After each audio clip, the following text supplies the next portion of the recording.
Hi friends, today is the video for logging into a Google Drive and do the necessary settings.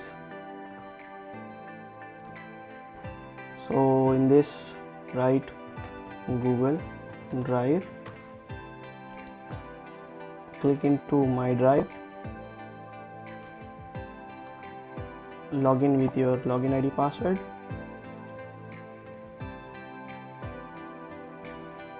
After that, you are into the drive, go to the settings and check on this option.